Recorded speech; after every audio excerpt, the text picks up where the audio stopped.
Esta soy yo, Endere, y tengo 7 años. Nací en un país lejos de aquí. Papá me trajo cuando yo aún era un bebé. Me puso este nombre. En cuanto me vio, dijo, Endere. Viene del latín y significa enredarse, atrapar, como hacen las plantas trepadoras. Por eso y porque me enredé hasta su corazón y quedó atrapado para siempre. Qué cosas más bonitas me dice mi papá.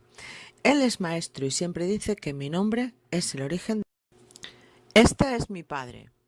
Cada día me asea, cepilla mi pelo encrespado y lo recoge en una coleta en lo más alto de mi cabeza. Desde pequeña, papá siempre me ha cuidado con mimo, biberones de leche caliente, chupetes para calmar mi llanto, pañales suaves y secos, baños reconfortantes para relajar mi cuerpecito, una cama confortable y mullida que cuidaba mi descanso y mis sueños, abrazos, besos y palabras de cariño.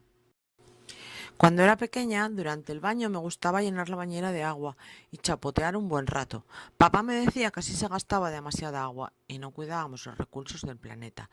Y yo le decía, pero papá, si la tierra está llena de agua, seguramente haya para todos.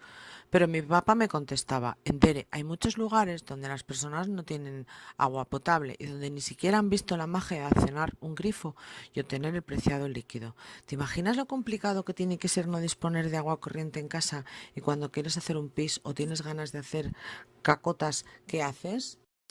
Poco a poco fui creciendo, me sentía feliz, cuidada, querida y satisfecha. Tenía todo cuanto necesitaba. Una nueva etapa irrumpía en mi vida.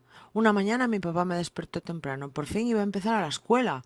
Papá me había hablado tantas veces de las escuelas que él conocía que estaba muy emocionada. Me encantaba escucharle contar sus historias. Mi papá sabía muchas historias.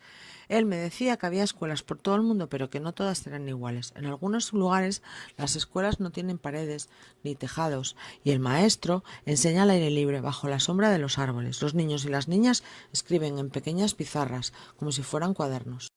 Y en otros lugares las escuelas se improvisan bajo tiendas de campaña blancas, en los alrededores de las ciudades o pueblos donde las personas huyen e intentan refugiarse del estruendo de la guerra. El deseo de aprender supera cualquier barrera. Lo importante es poder conocer cosas nuevas, estar juntos. En estas escuelas a veces hay profesores voluntarios que ofrecen su cariño para lograr que las niñas y los niños tengan un espacio donde aprender. Y ahora yo iba a ir a la escuela por primera vez. No dejaba de pensar, ¿cómo será mi escuela? Parecería alguna de las que contaba papá que había alrededor del mundo. ¿Sería de ladrillo? ¿Escasearía el agua y tendríamos que hacer un esfuerzo para entre todos mantener a raya el polvo? Uf, con lo sencillo que sería limpiar si hubiera un grifo de agua, con toda el agua que yo había gastado bañándome, la de escuelas que hubiéramos podido limpiar. Estaba preocupada por todo esto. La escuela era muy importante para mí. El primer día de clase fui corriendo al baño. ¡Genial! En esta escuela sí que teníamos grifos, que salía agua limpia. ¡Qué tranquilidad! La tierra todavía tenía agua, aunque yo hubiera malgastado mucho con mis baños. Cuando salí se lo conté a papá y me dijo que no solamente un problema era la escasez de agua, que había otras cosas como la pobreza, el hambre o que no había médicos, o la desigualdad entre hombres y mujeres, o el usar energías contaminantes que destruían el medio ambiente. Uno de los mayores problemas que hay en todas las partes del mundo es el de la educación.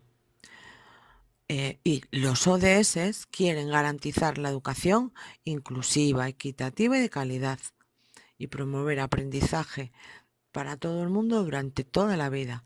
Las escuelas del mundo deberían de permitir el acceso a todo tipo de personas a aprender, que nadie tuviera que pagar y que diera igual la familia que tengas, qué idioma hables, el color que seas o si practicas o no alguna religión.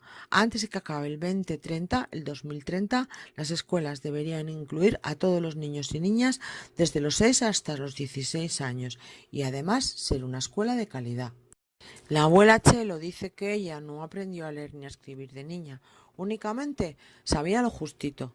Le enseñó su mamá a firmar, escribir algunas palabras y a sumar un poquitín. Cuando era pequeña no pudo ir a la escuela, tenía que subir a la montaña a cuidar las cabras. Eran otros tiempos y tenían que ayudar y trabajar en casa a los más pequeños.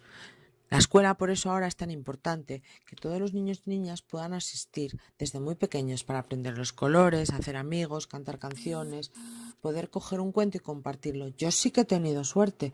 En mi escuela me encanta hacer puzzles y salir al recreo. Si la abuela Chela hubiera tenido esta oportunidad, qué valientes han sido las abuelas, qué mérito tienen. La abuela Chelo siempre ha valorado lo importante que es la escuela y se lo enseñó papá. Aplícate, le decía, y estudia mucho para que el día de mañana puedas elegir lo que tú quieras ser. Y papá, cuando fue mayor, le enseñó a leer y escribir. Ella tenía tantas ganas que hasta le dieron un diploma de mayor. Nunca la habíamos visto tan feliz. Un día la abuela Chelo me hizo un gran regalo. Ay, si yo hubiera podido ir a la escuela, susurró pensativa. Gracias, abuela, contesté mientras le daba un fuerte abrazo y le decía, me has ayudado a entender que soy muy afortunada. Entendí que la educación puede ser una puerta a muchas posibilidades y lo mejor de todo, tú puedes decidir lo que quieres ser de mayor. La única dificultad será decidirte por un solo camino entre tantas opciones que hay. Mis alas pueden dirigirme hacia donde yo quiero. Papá me dijo que el mundo estaba lleno de niños y niñas sin estudios. ¿Qué hacían estos niños y niñas mientras nosotros vamos a la escuela? Papá me contó que muchos eran pobres, otros les obligaban a trabajar, algunos les obligaban a casarse algunas niñas y ya eran madres y debían de cuidar de sus hijos. Incluso algunos niños y niñas eran soldados y manejaban armas en medio de las guerras y lo mismo ocurría con los adultos. Muchos de ellos no sabían ni leer ni escribir. Un día el lugar de trabajo de papá cambió. Tuvimos que recoger todas nuestras cosas y cambiar de país. Pero no ocurrió una sola vez, sino varias veces. Vivimos en muchas ciudades, en distintos países del planeta. Al principio no me gustó, tuve que abandonar a mi familia, a mis amigos, pero después me di cuenta de que todo lo que me iba a ocurrir sería bueno. Conocí a gente nueva, diferentes costumbres, distintas a las mías, y lo más importante, pude ver que había lo que me había contado papá. La educación estaba en todas partes y era de 1000 formas distintas. En todos los sitios había escuelas. Fui a una escuela en la India. También fui a una escuela que estaba muy lejos de la ciudad en la que vivíamos y teníamos que caminar durante kilómetros cada día, bajo la lluvia, bajo el sol. Teníamos que madrugar mucho y llegábamos muy cansados, pero ninguno queríamos perdernos ir a la escuela. Todos nos ayudábamos. Lo importante era llegar a la escuela para aprender. He estado en un sitio donde para llegar a la escuela los niños y las niñas navegaban por un lago apretados dentro de un balde. El lago se llenaba de risas, chapoteos y miles de colores. Todos y todos recorrían largas distancias en sus improvisadas barcas intentando salvar los libros del agua. En algunos sitios he tenido que aprender otra lengua para poder comunicarme con mis compañeros. El profesor de la escuela no hablaba el mismo idioma y muchos niños y niñas no lo entendían. Esto no es justo. Todos tenemos derecho a poder aprender. Nadie tiene la culpa de haber nacido en un lugar o en otro. En todas las escuelas tratábamos de aprender de 1000 formas diferentes. Contábamos rosas del desierto, hacíamos letras en la arena de la entrada, o cultivábamos plantitas, o sumábamos y restábamos en pantallas digitales. Lo más divertido fue cuando jugamos en el recreo bajo la lluvia cálida del monzón.